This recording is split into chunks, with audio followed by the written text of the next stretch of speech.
petit soleil, c'est Sophie et j'espère que tu vas bien. Aujourd'hui, on se retrouve pour une nouvelle vidéo et on va parler des micronutriments. On continue un petit peu et aujourd'hui, c'est la première partie sur les vitamines hydrosolubles.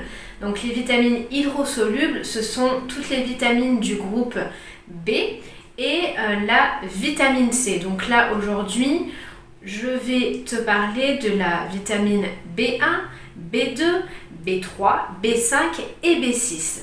C'est parti! Qu'est-ce qu'une vitamine hydrosoluble? C'est une vitamine qui est soluble dans l'eau et généralement, elle n'est pas stockée dans ton organisme. Donc, il faut à chaque fois l'apporter de manière exogène. Commençons avec la vitamine B1, dite la thiamine. Alors, la thiamine, elle est également appelée la vitamine du moral. Malheureusement, ton organisme ne sait pas la fabriquer. Voilà. En ce qui concerne les rôles de la vitamine B1, elle est un coenzyme dans le métabolisme des glucides. Elle participe à la dégradation de certains acides aminés. Elle est indispensable dans les fonctions musculaires, cardiaques et digestives. Elle participe à une bonne transmission du système nerveux et aide à une bonne mémorisation. Ensuite, en ce qui concerne les sources alimentaires, tu peux trouver de la vitamine B1 dans la levure, dans le son de riz, dans la spiruline, dans le fond de veau déshydraté également, dans les graines de tournesol, dans les germes de blé, dans les céréales, dans la viande et notamment dans le porc, et enfin dans les oléagineux comme les graines de sésame, les graines de lin, les graines de courge. Passons maintenant à la vitamine B2, appelée également riboflavine. En ce qui concerne ses rôles, elle participe à la synthèse des enzymes dans la production de l'énergie et dans l'utilisation des nutriments. Ensuite, elle protège les cellules des radicaux libres. Elle participe au maintien d'une bonne vision. Elle participe au maintien des téguments qui sont en fait des enveloppes. Par exemple, la peau, c'est un tégument.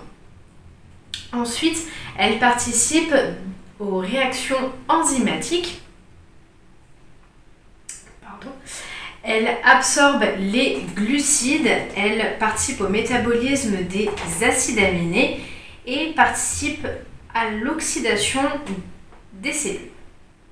J'ai bugué un peu, je suis désolée.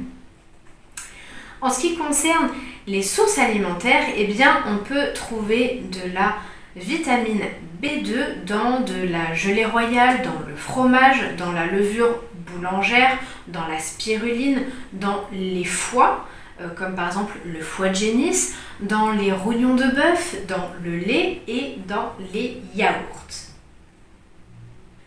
Passons maintenant à la vitamine B3.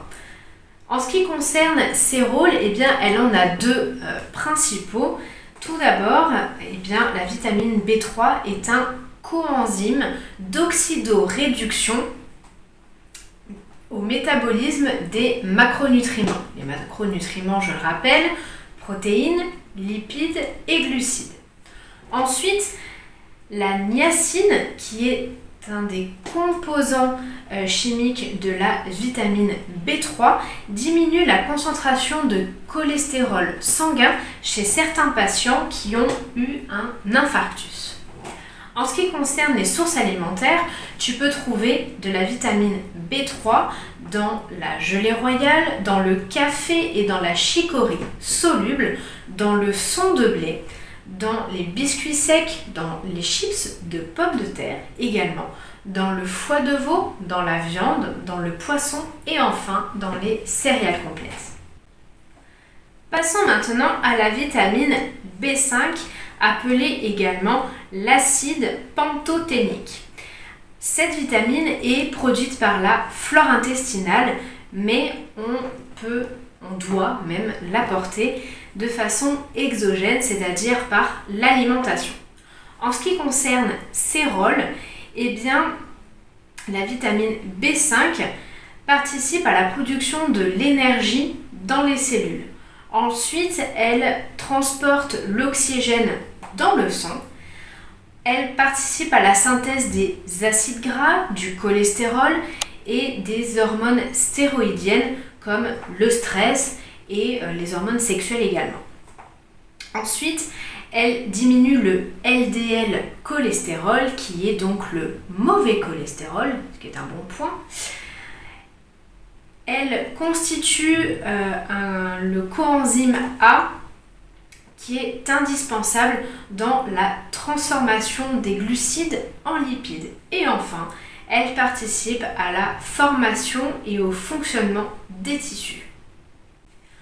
En ce qui concerne ces sources alimentaires, tu peux trouver de la vitamine B5 dans la gelée royale, dans les champignons, dans la levure boulangère, dans le jaune d'œuf et même dans le son de riz. Passons maintenant à la dernière vitamine de cette première partie, c'est-à-dire la vitamine B6. Tout d'abord, il faut savoir que cette vitamine n'est pas du tout stockée dans le corps. Voilà. On l'apporte seulement de façon exogène, donc uniquement par l'alimentation. En ce qui concerne ses rôles, eh bien, la vitamine B6 a beaucoup de rôles. Elle participe à la dégradation et la synthèse des acides aminés. Elle fait office de liaison entre le métabolisme des lipides et des glucides.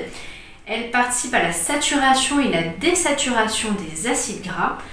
Elle participe à la dégradation du glycogène par le muscle lors du travail musculaire.